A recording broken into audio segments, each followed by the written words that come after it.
So, ఈ psycho గాని పైన ఇంతకుముందు నేర చరిత్ర గూడా ఉన్నట్టు తెలుస్తుంది.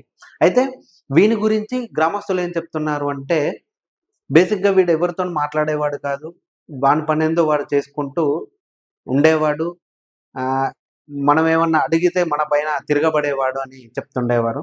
ఇంతకుముందు గూడా ఇతనికి చాలా మందితోటి గొడవలు ఉండేవి. వీని పైన కేసులు గూడా బుక్ అయినాయని అక్కడ గ్రామస్తులు తెలిపారు.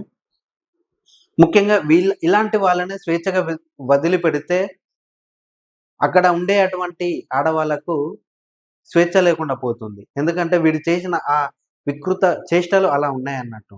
అంటే వీనికి అడ్డుకట్ట వేసేది ఎవరు లేరు. సరే ఇప్పుడు వీడు చేసిన అంతకుముందు నేర చరిత్ర ఉంటే దానికి సంబంధించినటువంటి కేసులలో బెయిల్ తెప్పించుకొని మళ్ళీ తిరిగి వచ్చి తన పని తాను చేసుకుంటూ ఇలాగే చేస్తుండేవాడు.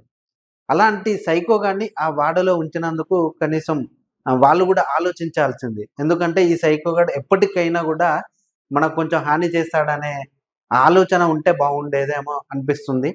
ఎందుకు అంటే ఎప్పటికైనా చెడ్డవాడు చెడ్డవాడుగానే ఉంటాడు. మంచివాడుగా మారాలి అంటే తనకు ఉండే పరిస్థితులు అలా ఉండాలి. ఎందుకంటే ఒంటరిగా ఉన్నప్పుడు ఆ ఆలోచన విధానం వేరుగా ఉంటుంది.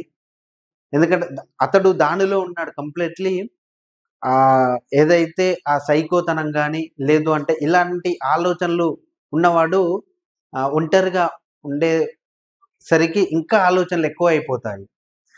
అలాంటి ఆలోచనలు రావద్దంటే చుట్టుపక్కల ఒక ఇద్దరు, ముగ్గురు ఫ్రెండ్స్ గాని, లేదంటే ఫ్యామిలీ మెంబర్స్ ఉంటే ఇలాంటి ఆలోచనల నుండి మనం దూరం పోవచ్చు. కానీ ఇతను ఒక్కడే ఉండేసరికి ఎవరి పనిలో వాళ్ళు బిజీగా ఉండేసరికి వీడేం చేస్తాడులే అని వాని మీద నమ్మకంతోని వాళ్ళు చిన్న పాపలు ఎవరైతే ఉన్నారో బయటికి వెళ్ళి ఆడుకునేసరికి వీనికి వాళ్ళని చూసేసరికి ఒక్కసారిగా వీనిలో ఉండే అటువంటి ఆ మృగం బయటికెళ్ళింది. ఆ టైంలో ఎవరు లేకపోయేసరికి ఉన్న వాళ్ళందరూ వాళ్ళ పనిలో వాళ్ళు చేనేత కార్మికులు కాబట్టి చేనేత నేయడం గాని, లేదంటే వాళ్ళకున్నటువంటి పనులు వాళ్ళు బిజీ అయిపోవడంతో ఎవరు పట్టించుకోలే అంతగాని.